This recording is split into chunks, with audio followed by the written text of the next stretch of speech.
Welcome to all. Please take your seat. So I'm Philippe CoU. Well, there are many people who know me already. I'm quite amazed because we were supposed to be around 70, and well, we are not 70, so it's probably reducing overcooking, something like that, you know, the number. So I will need to check what happens in the meantime between the registration and the attendance. It's something a little bit mysterious to me. So I will make a very short introduction about the CoU framework, and my colleague Jana will give an outlook also from what our sister unit at Research Executive Agency is doing, and then I will pass the floor to the specific theme of this afternoon and tomorrow morning, which is about standardization.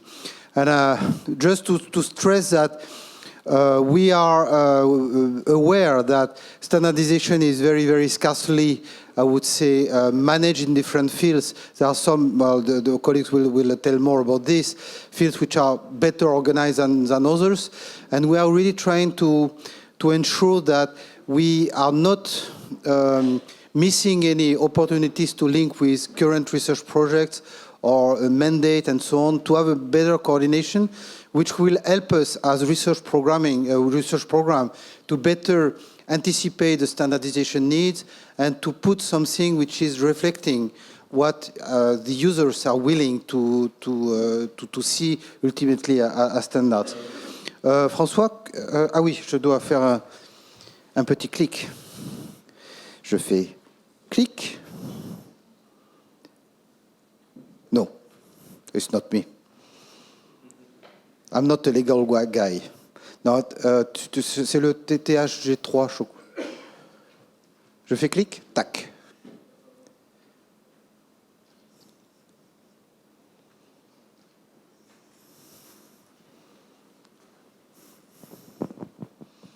Well, I will repeat a little bit what I've said yesterday and Monday. I'm sorry, but with different angles. You know, I'm using the same slides, but I'm using different words, so it's less boring for you.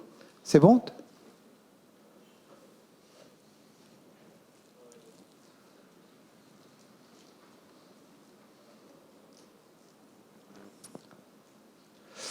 Okay, so I will simply remind you that we are not working in isolation. So we are working at DG Home. We are in charge of the Secure Society program, which is an H20 program, but we are also dealing with many different type of policies and many different the policy director generals.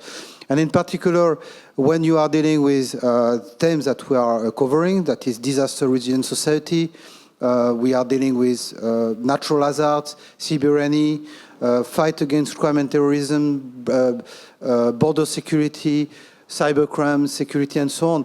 Well, we are naturally in contact with many different type of policies and sectors.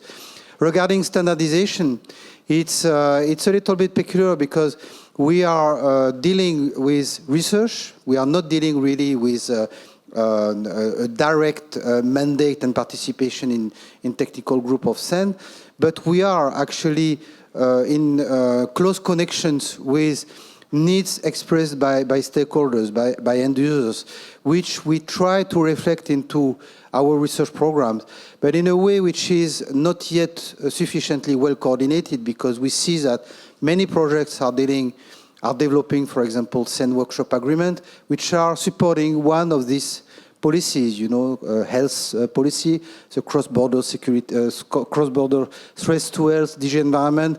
You may find some standard development in the chemical accident field, Seveso, the directive, DG climate a little bit less, but you have also issues related to civil protection, which are not really well organized because the civil protection units do not like to have, for example, operational procedure management of operation being standardized, while they accept that technologies, tools, which have to be interoperable, need standardization. But there are a lot of confusion with, for example, standard operating procedures, things which are guidelines and so on, it's a little bit a mess with respect to the understanding of what means standardization and about the process. So and I will leave actually my colleague from Sensenelec to explain more about this. We need to really ensure that we have a good consistency about the need expressed by these people and sometimes by intergovernmental and European agencies about standardization and what is really possible to develop and needed to develop. Sometimes, well, you need maybe an informal agreement. Sometimes you need a policy guidelines, which is not a standard. Sometimes, yeah, indeed, you need an EN standard. Maybe sometimes you will, and you need to look as well to the problem of classified information. We cannot have EN standards with classified components. So we have to find a solution. We have to reflect on what to be done to. There is a very strong request in the security area, what to be done when we have requested to think about a standard which have classified components. So all of this actually makes us linked with different type of funding instruments. The main one, well, I would say we are working at DG Home Secure Society, which has some standardization components, but projects funded by European Defence Agency have also standardization component in the Siberian area. You may have, well, Antonio, my colleague from DG Connect, DG Grow, sorry, will say what happens in the ICT, which are much better organized than we are, certainly in the disaster risk reduction. Joint Research Center is really strongly involved also in standardization. And we have also a lot of capacity building program, which are dealing with, for example, regional projects, Interreg, capacity building in civil protection, in environmental issues, and so on. And here again, you find some standardization components, which are not upstream, but which are downstream. The reflection on how to use standards in, for example, building capacities for different kind of operation, which is different angles.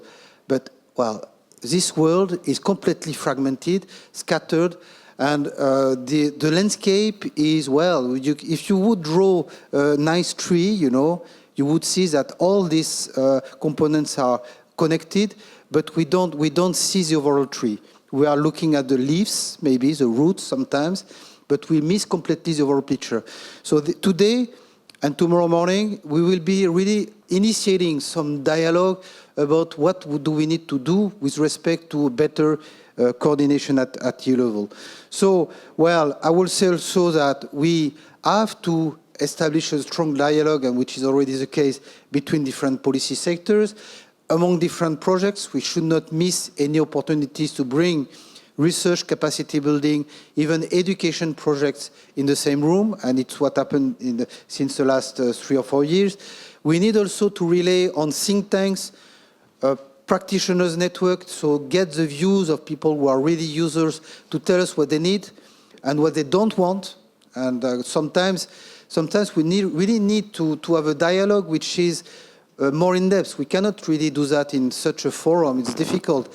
But I can tell you that I had got some critical comments by firefighters in departmental services, for example, in France. Here in this kind of forum, say, yeah, well, just in the corridor, you know, you have this in the coffee break sometimes, not publicly, but we need this, and I like that very much. I like the challenge. Because, and then I went to Paris. I went to see them. There were 30 people in the federation, and I discussed with them, what do you wish? What are we doing that does not meet what you are expecting? Tell us, and come here and have a dialogue with us. And this makes a difference, because you need to build this kind of trust, to listen to each other, and then take an action which is consistent with what can be expected. So, having said that, well, the market dimension is obviously in filigrane of all of this, because obviously if we have a tool or a method, whatever, that is reflecting practitioners' needs, that is leading to a standard, well, it is opening, obviously, market opportunities. So everything is linked, and we have to just establish bridges among these different sectors. So having said that, well, I would like to say that today we will have a common introduction is now, you know. We will be dealing with 3 panels, mainly on crisis management. So we don't know exactly what will happen. It's up to you to express your needs. What are we doing? What are your needs in crisis management? Knowing that, for example, when you speak about disaster risk reduction, for example, when I speak to my colleagues of DG ECO, they are not really, not really, they are concerned by standardization, but for them it's an unknown world. So we are unknown. When I say unknown, is not that they are not concerned, it's they are not operationally, they are not working in this area. So they are not gathering, for example, views by civil protection units, and they leave that, I think, legitimately to member states to decide. But we are also requested annually, and Antonio will mention that certainly, we are requesting to provide inputs to an annual work program on standardization at EU level. From DG Home, I'm trying to do that in the Siberian area, and this is the second panel. But the same thing, my colleagues in charge of the Siberian Action Plan, or for example in DG ECO, Union Civil Protection Mechanism, are busy with the implementation of their policies, and not just arrive and say, okay, what are your needs in standardization? Well, they say, well, we don't know. We don't know. I'm not an expert in standardization. I've done some work during 10 years on pre-normative research and so on. So I know the field. But as a policymaker, I'm not the one who say, for this policy, we need the standards. So we need to have a mechanism by which member states and stakeholders and users are consulted when there is actually this kind of request. It has to be anticipated. It has to be organized and coordinated. So it's why also we have a panel on standardization coordination. So it's a menu of this thematic group. I would like to stress that the community of users has established several thematic groups. It's a test, it's a learning process. We will see whether all of them are consistent, whether we need to keep them all. In order to prove, well, and we need to identify possible leadership. We need to at a certain time, well, I can tell you that organizing this with 18 panels in parallel in 10 days, I did that alone. I will not do that every month, you know, because it's a killing feature. So I need to have some, I would say, delegation of work, and I know that the willingness and the motivation is very high. Simply need to be organized. It needs to be organized. It needs to be said clearly to you, well, please come work with us. And you are owner of this knowledge as much as we are. So it will be coming into something which is related to governance discussion. We have already consulted many policy DGs, member states.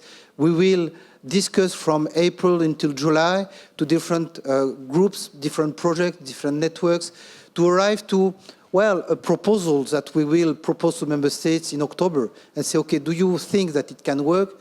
And we test it in 2020.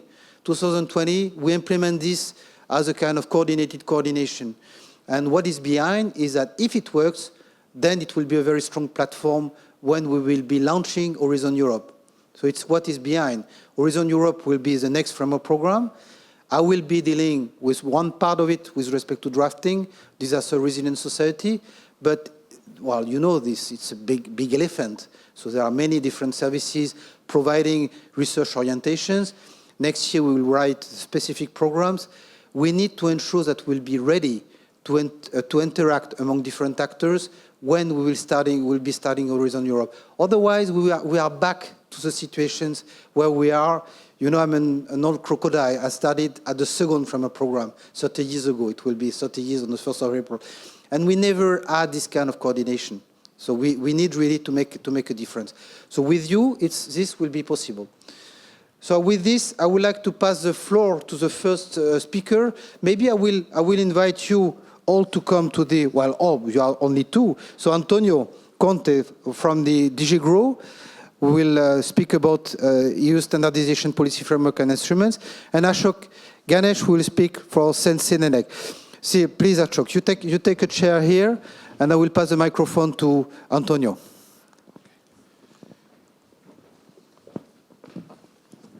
So, good afternoon, ladies and gentlemen, and first of all, let me apologize for my voice that is not certainly in the best condition today, but seems to be a problem of these days to many people. My name is Antonio Conte, as you have heard. There is a presentation that I would like to show you. I've prepared a few slides that should give you a general overview about the European standardization policy, the context, and what are the instruments that are available actually. And I would like also to understand the organizers, Philippe, for the invitation to this event. I believe that it's important that there is a general understanding of the objectives of the European standardization policy, because the standardization domain has many facets and is relevant, especially if we want to ensure and to help the European industry to become more competitive and efficient.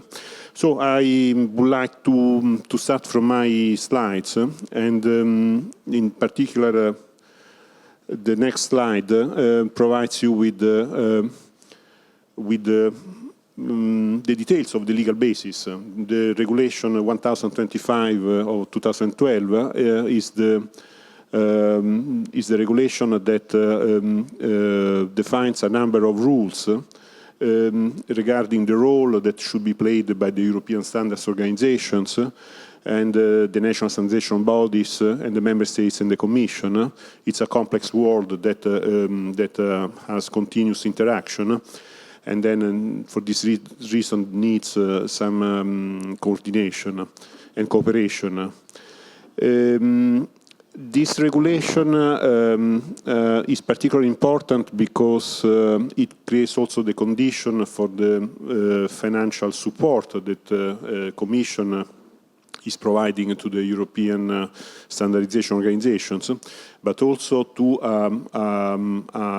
a number of social and societal organizations that represent the interests of various stakeholders.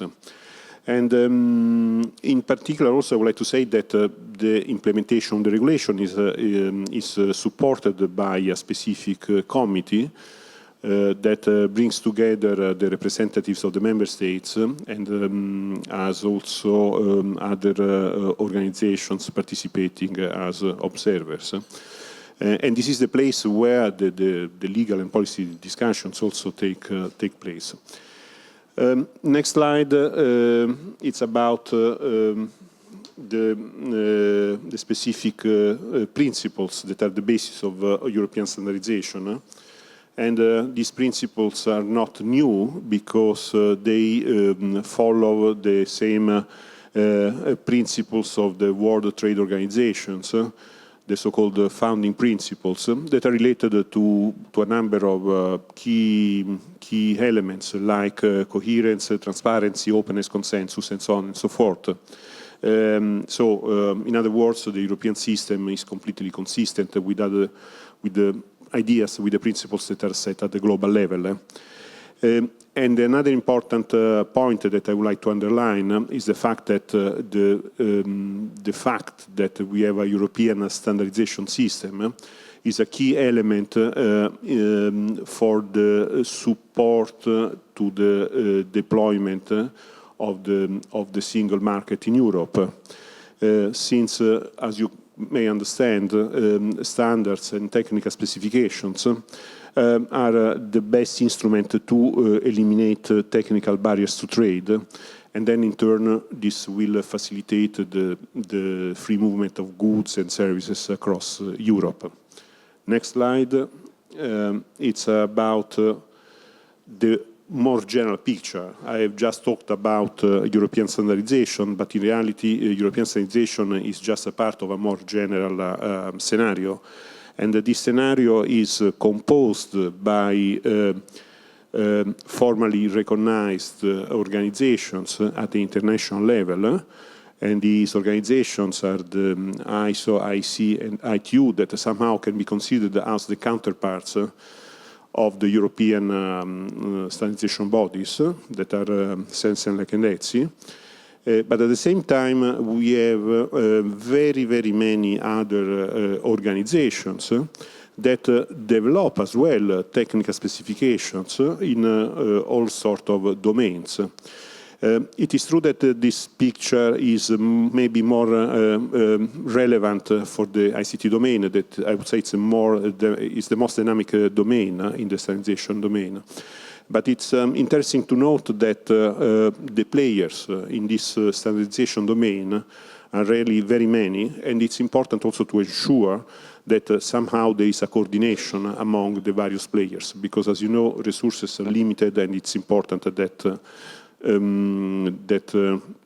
these limited resources are invested in the best possible way.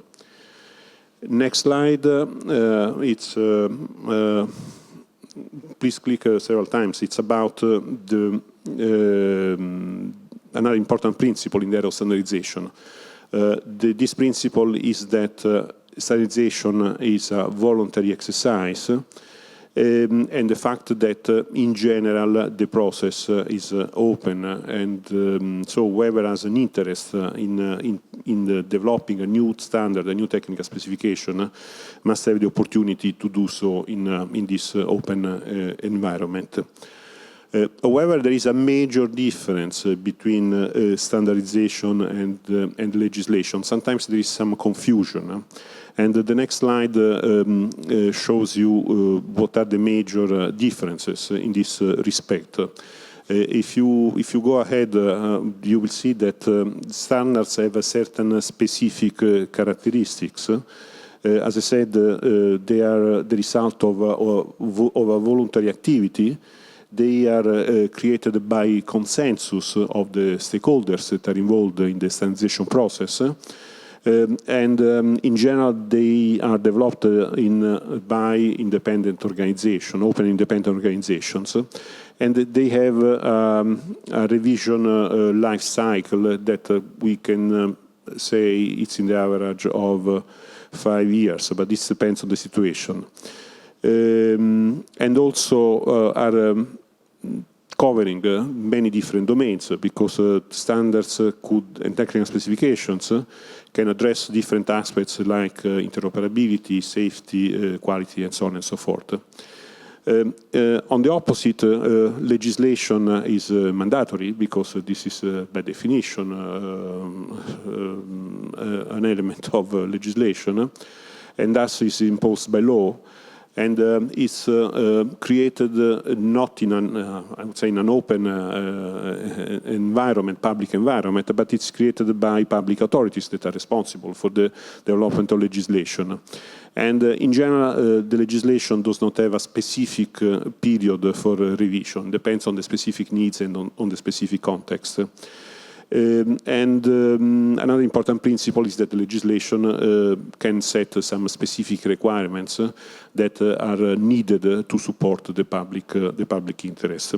So once again, I would like to really underline that standards are really voluntary by definition, and the legislation may make reference to standards in some specific conditions, but I will talk of this in a couple of minutes.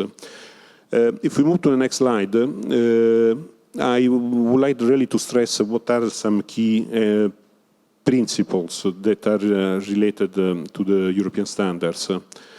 As I said already, the standards are necessary for the implementation and the deployment of the single market. The important feature of an European standard is that it gives the possibility to replace the national, that it replaces the national standards that eventually are in conflict with a European standard. So this creates the conditions for the harmonization of the single market. And also the national bodies, the national standardization bodies have an obligation to adopt European standards once they are agreed according to the procedures that are set by the European standards bodies. This is a feature that is important because you see how the work that is carried out at the European level has a real impact also at the national level, in the sense that this European work is necessary to prevent fragmentation that may arise as a consequence of conflicting or not consistent national developments. I also like to spend now a few words regarding the process that is followed for the development and association of standards to the legislative process. In reality, in some specific cases, the legislation may need some standards. And in this respect, there is a specific process that is established for the preparation of specific standardization requests that the Commission may issue and that are addressed to the European standards organizations that then have the possibility to reply to these requests. The annual Union program was already mentioned, and this is the major policy document that the Commission issues every year, and that identifies the political priorities that the standardization system should address during a specific year in order to respond to the various needs and priorities of the Commission and of the legislation in general. Of course, now I will not go into the details of the process related to the definition of the request. I can tell you that it's a quite complex process that involves various steps, and it's, I would say, also quite long. But again, this is also, I would say, a price to pay for the complexity and for the need to involve all the potential stakeholders and players in the definition of the specific requests that the Commission has to issue. As I said, in some specific cases, the European legislation makes reference to standards, and there are two possibilities here. One is to make a specific reference to a specific standard in the legislation, but I would say this is a quite limited situation. Or in other cases, there is a limited, there is an indirect reference that is made through the definition of specific requirements that must be fulfilled in order to comply with the legislation. And this is the so-called new approach. Again, here the objective is to remove barriers to the single market. And the work is somehow carried out in conjunction between the European Commission and the standardization organizations. The principle here is to ensure that the essential requirements that are related to health, safety, and environment and consumers are reflected in standards that then can also be used for the conformity assessment of the specific products and services that have to be put on the market. In summary, I would like to recall here what are the major elements, what are the major instruments that are available. I made reference to the regulation on European standardization. I have made reference to the annual Union work program. But in reality, there are other instruments that we use in, let's say, our daily activities on standardization. In particular, I would like to refer now to the ICT domain, where since several years we have developed a number of tools that are quite appreciated, I would say, and quite useful.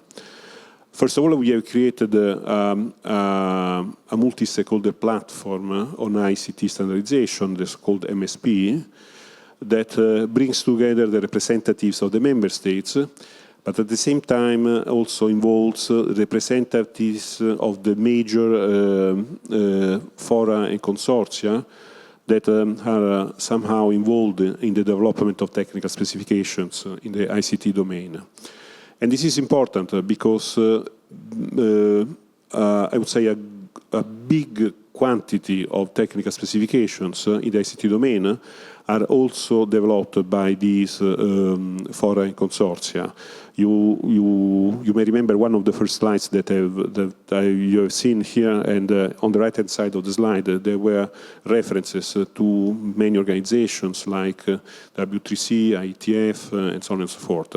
So it's important to have all the players at the same time in order to have a common debate about standardization needs, issues, and to ensure also that there is a good coordination on the various ICT-related standardization activities.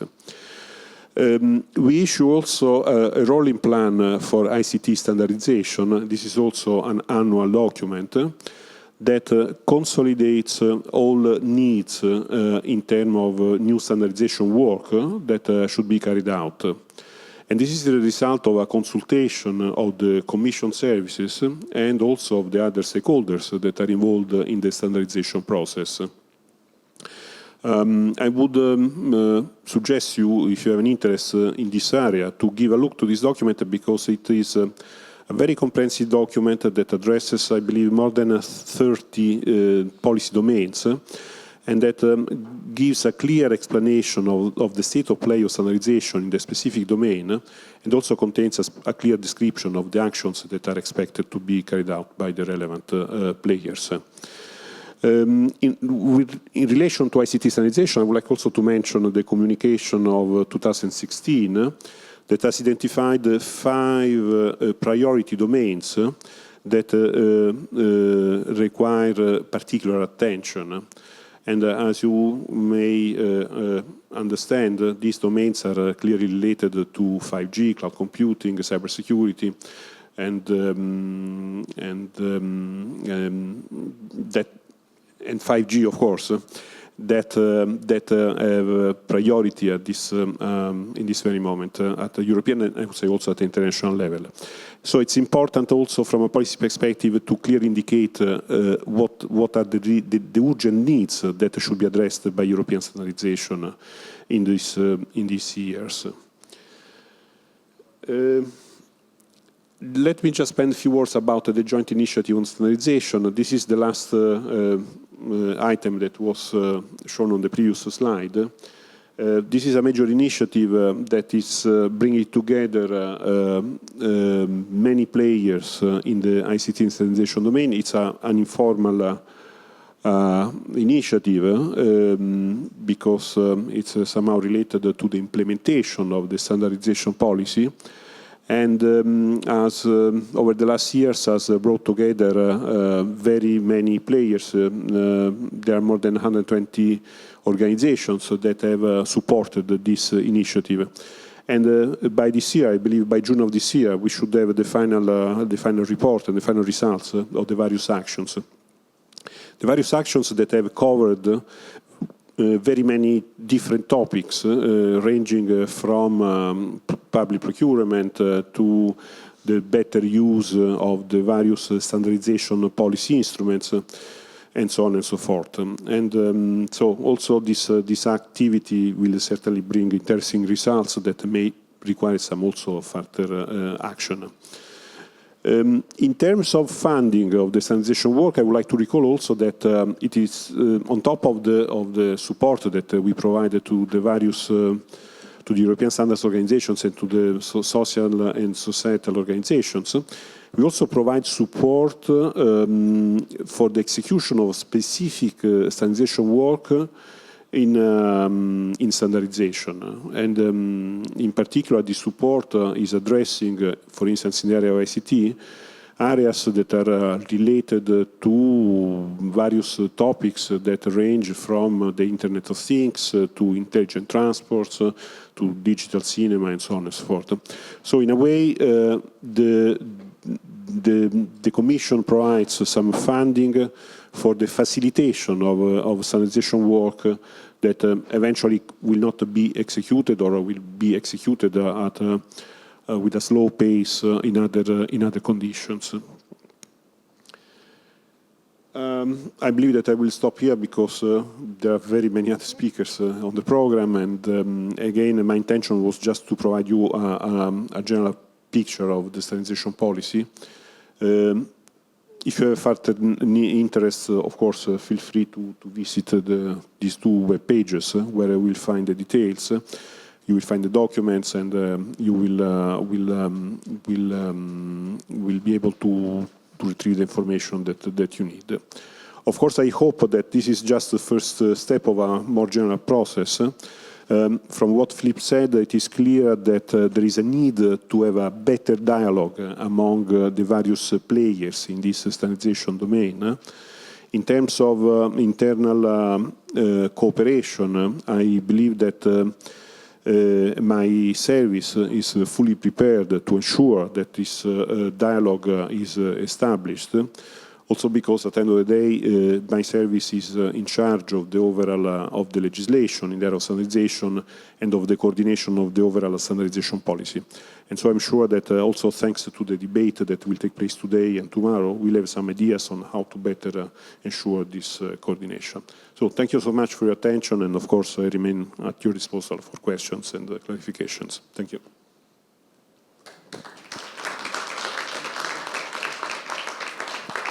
Thank you very much, Antonio. Well, the questions will be certainly be posed in the panels, or because here we will have very little time for this session. And I would like to open the floor for Ashok for the Senelec, and we will conclude from a RIA perspective. Thank you very much. Thanks, Philippe, for setting the scene for us, and thank you very much to Antonio, because in fact, Antonio has really done half of my job, maybe even 3/4, to explain standardization in a very, very clear and robust way. So thank you for that.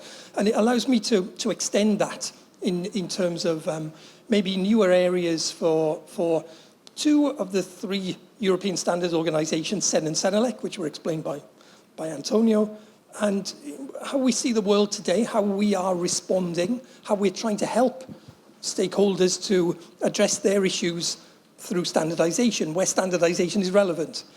And ending up with a couple of points of relevant news. I always have a problem with my throat, so you have to bear with me as well, please. So I was only thinking earlier on, I should say before I change my page, so my predecessor speakers, I'm very grateful for. I must do, I think, a little bit of advertising for Patricia, who will come later, and Tom, who will lead the two following sessions. And Patricia has said that she's got a beginner's guide to standardization, which will also make my job easier as well. So that's a bit of advertising for you. You'll see that soon. So we're in good hands this afternoon. Okay. I should change the slide, shouldn't I? Yeah. Yeah. That's still not me.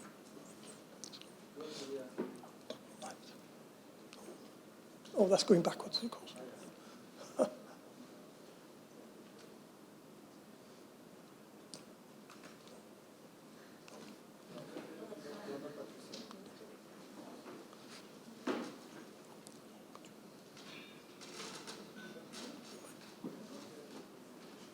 That's definitely me, that one.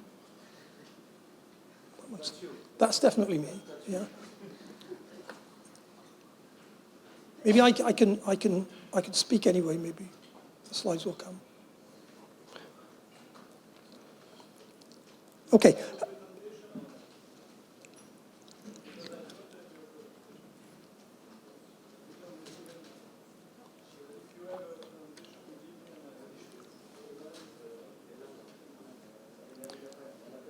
Yeah, there is a presentation, and apologies everybody for the slight hiccup. We thought we'd sent it, but my colleague is in charge of everything. He's got it, so we'll be back on track shortly. Anyway, I can speak. Who needs slides anyway? Yeah, so I'm representing two European standards organizations, CEN and Senelec. And we are organizations made up of national members, Antonio explained. So the standards we develop, basically we offer a platform for those who need standards to come and use our platform to develop the standards they want to address their needs. Standards started life maybe through the mid part of or our type of standards, the mid part of the 20th century. Up until about 10 or 15 years ago, really most standards are for the competitiveness of industry. But now standards are addressing many, many increasingly wider areas, disparate areas of needs in society as well as in industry as technology makes things more complex. And so the use of standards has expanded widely in terms of what they standardize. At this point, I give an example. We know basic standards for like engineering applications, screw threads, nuts and bolts, how to build things. In Senelec, we're offering standardization for behaviors of organizations, so codes of practice. So this is maybe at the sort of the cutting edge of, in one way, of how standards are used today, but also standards for, again, a huge and ever-increasing range of technological applications. Antonio's mentioned the 5 that were in the Commission communication on IT a few years ago. Thank you for the slides. And but also things like blockchain, and now we start to look at work on standardization for example, artificial intelligence.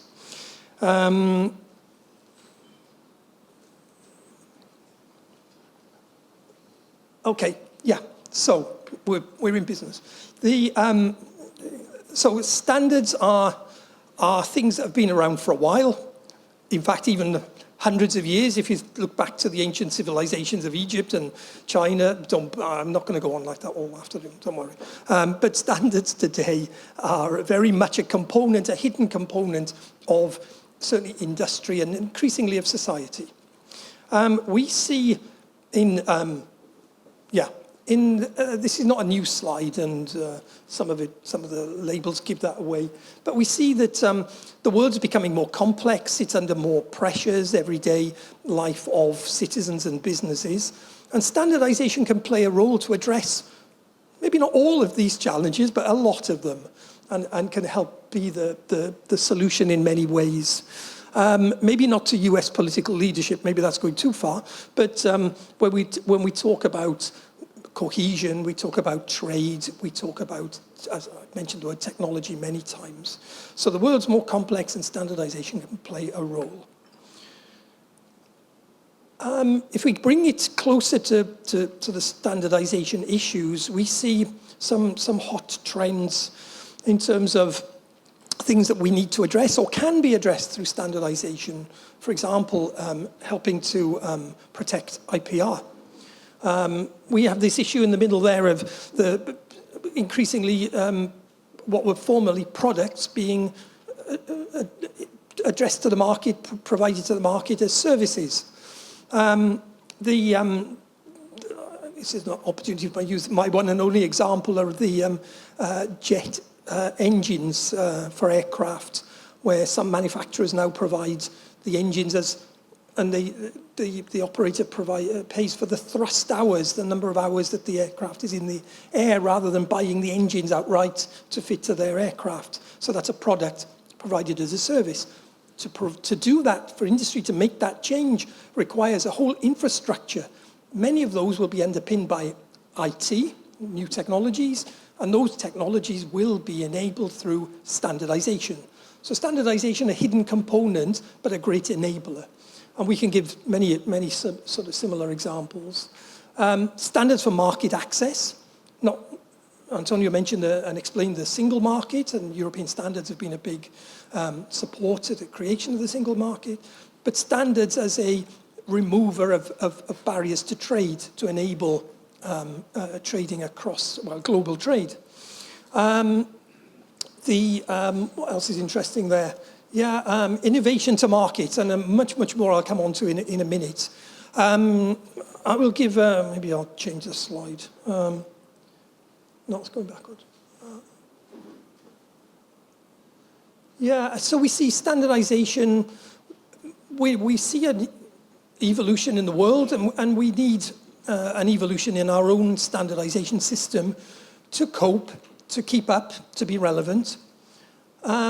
We see that if this is an overview of the sorts of evolution that we've already experienced, and a little sort of prediction, I mentioned sort of in the mid part of the 20th century, standardization supporting industrialization. So I mentioned the nuts and bolts, okay, more sophisticated by the mid 20th century. But then we start to see standards supporting legislation in Europe in a very specific way. We see lots of IT coming onto the market. We've got ICT conversions. We've got everything, e-business, e-governance. We've got management systems. We've got environmental issues which can be addressed through standards. Bringing more up to date, we have issues like eco-design, renewable energies, cybersecurity, smart grids, smart cities, Internet of Everything.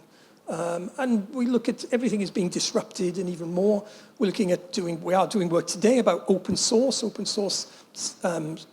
software development as an add-on or a replacement for standardization. How can we put the two things together to make a better offering to the market? So we see there is, the world is evolving, and standardization is now addressing all those fields. So it has evolved. We see, for example, there's some specific developments such as the digital transformation of the economy. So industries, manufacturing processes are all being connected. They're generating data. They want to safeguard their data. They want to exploit the data. They want to transfer the data. And that's just data. If we look at all the other supply chain issues related to that are digitized, as well as the products and services and systems that are being produced and put on the market. We've had, in Senelec, we've had produced standards for refrigerators for many, many years. Now we're producing standards for connected refrigerators. So an example of the, obvious example of products that are evolving. Standards need to evolve beyond that so that standardization is relevant to the stakeholders, industry plus, industry and beyond, as was explained by Antonio.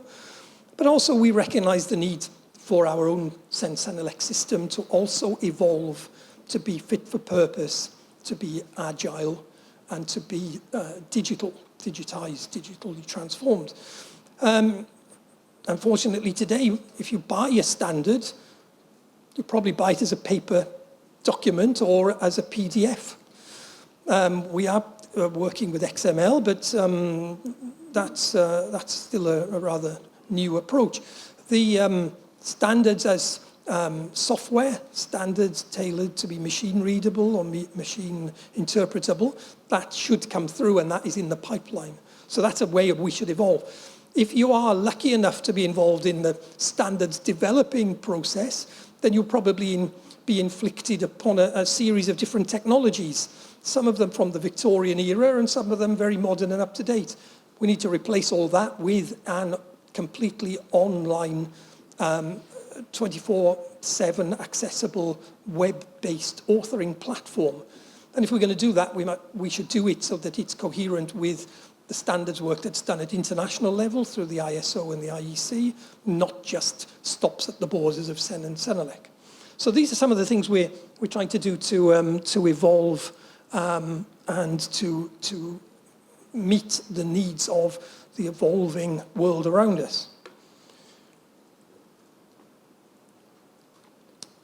Just, I won't go into this too much because in fact it starts to be a little bit ancient history.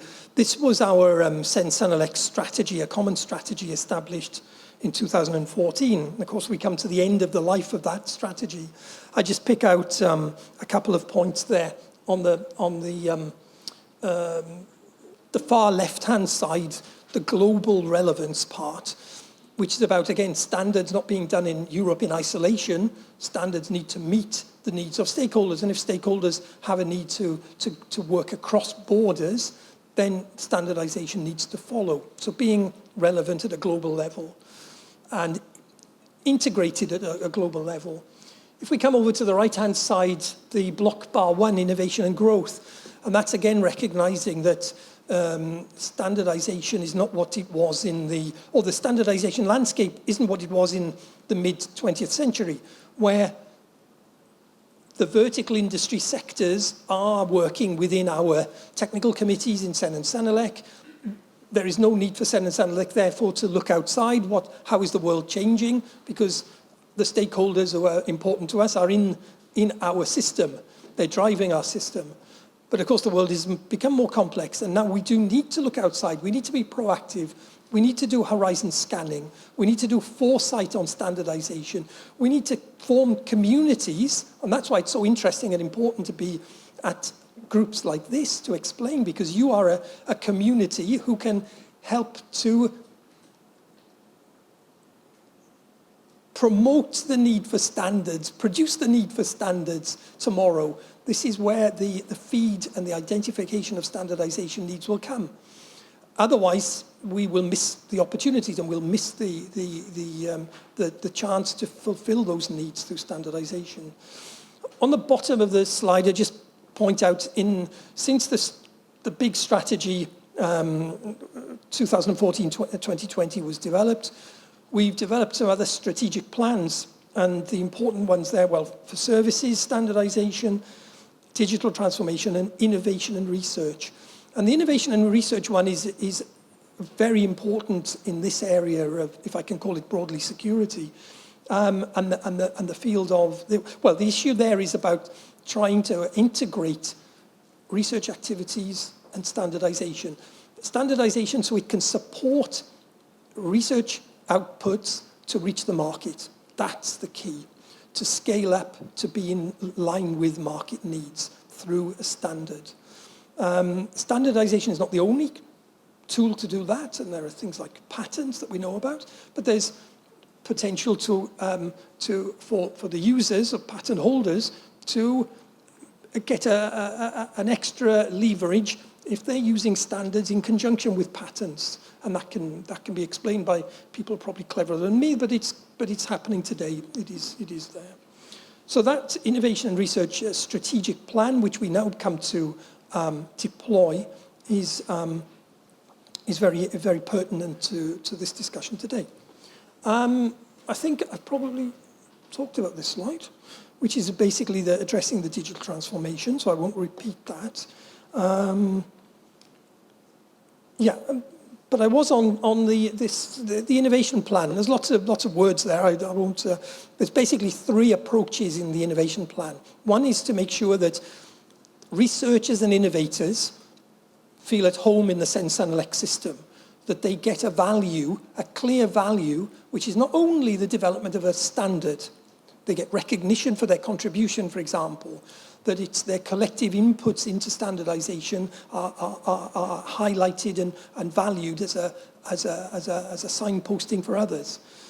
We need to have, we're calling innovation-friendly interfaces, products, services that our system offers, so that if there is we heard about the development time of standards. Antonio really nicely, as far as I'm concerned, explained the value of standardization comes through, it's built by consensus. Usually consensus doesn't happen overnight. It comes through energy and effort put in by experts to come to an agreement, which is encapsulated in a standard. But sometimes the market needs, especially in new areas and in innovative areas, the market needs a solution which is quicker than a formal standard. So we need to be able to offer a quick solution, standardization solution. And then there are other things that can help the cohesion in that innovation space and standardization space, which is recognition and channeling by bigger authorities like government ministries and like the European Commission, like the Council and the Parliament. So the innovation plan starts now in Sen-Senelec and will produce hopefully a big impact to speed up the take-up of research needs into standardization to reach the market. Standardization isn't a means, an end in itself. Standardization is to reach a bigger goal than producing a thing called a standard. Again, I don't think I'll spend too long on this because it's really been well covered by Antonio in other slides. So we have this, we are CEN and CENELEC, associations of national members.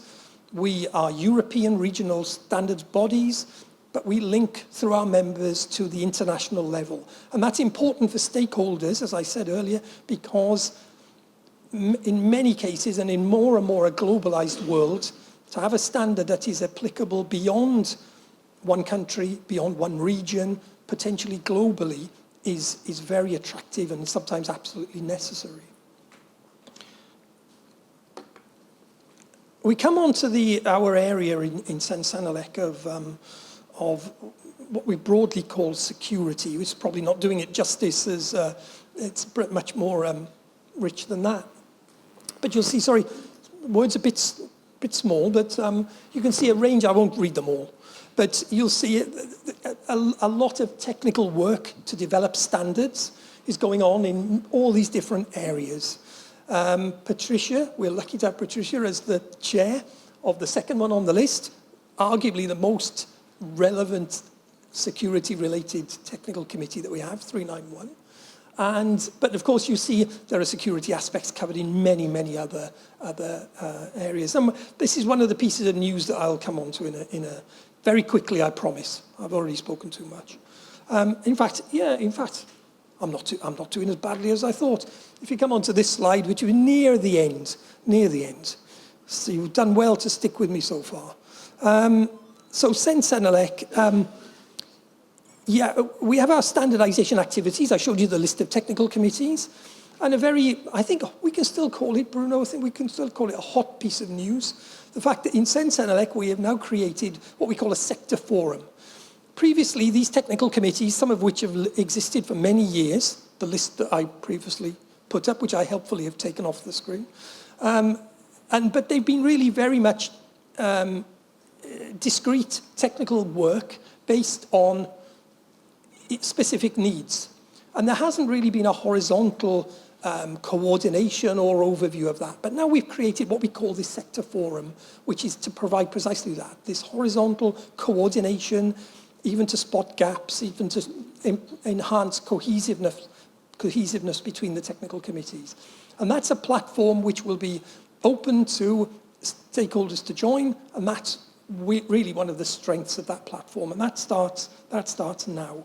It will also link to other sectors where security is maybe just one aspect of what they're dealing with. So that's a hot piece of news that I'm very pleased to share with you. CEN and CENELEC have sector fora in other areas like energy management, the construction fields, machinery safety, and those have worked for many, many years very well. So there are plenty of sort of templates to follow. The other activity on the right-hand side there, very important again, and rather recent, the project on so-called STAIR for security.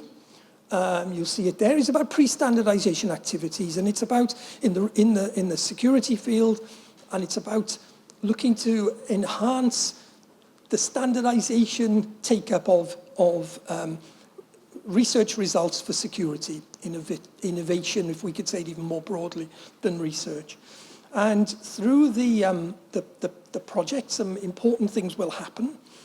One will be the creation of the platform to share information on which are the research projects that are happening, for which standardization could be one of the solutions to be offered. So the platform will be a way of reinforcing cohesiveness, reinforcing transparency, a focal point to allow and to promote the take-up of standardization. Unfortunately, that's one of the challenges we have in Europe across all sectors. A lot of good work done in research and innovation, of which in Europe we are very good. Sometimes we're not so good at taking the value that we generate through our research and innovation and transforming that into marketable products, systems, and services. Standardization is one tool to do that. So the platform is a way to enhance that. The projects there for security will also look at something I've mentioned already, which is this standardization deliverable. We have what we call a workshop agreement, which is a short, quicker way to reach the market through a standardization deliverable, a first deliverable, without perhaps not necessarily going through all the days and weeks and months of generating full consensus to establish a full European standard, but to produce something quicker, which meets the needs to test the water to allow. So that's the Stefan Security Project will address that, make some recommendations back into Senelec, which is also very strongly reflected in our innovation plan. So I better stop there. Probably spoken far too long. Thank you for persevering. Hopefully some of that is first of all, understandable, secondly, of use, and I commend you for sticking with me. Yeah. Thank you. Thank you very much, Ashok. Well, Jana will speak. She's the last obstacle between you and the sandwiches, so she will promise to be short. Thank you, Jana. The floor is yours to conclude this plenary.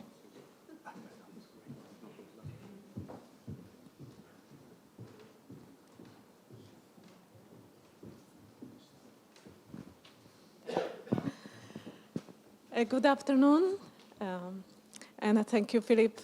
Thank you for these opportunities for REA to say a few words on this important area as standardization. I would like to refer in the work that we are doing in this area.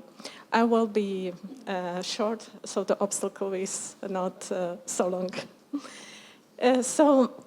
We have a pleasure to contribute to the work of community of users by providing the feedback on what projects do in this area and to suggest the project representatives to share their experience and the lesson learned from the standardization processes with you.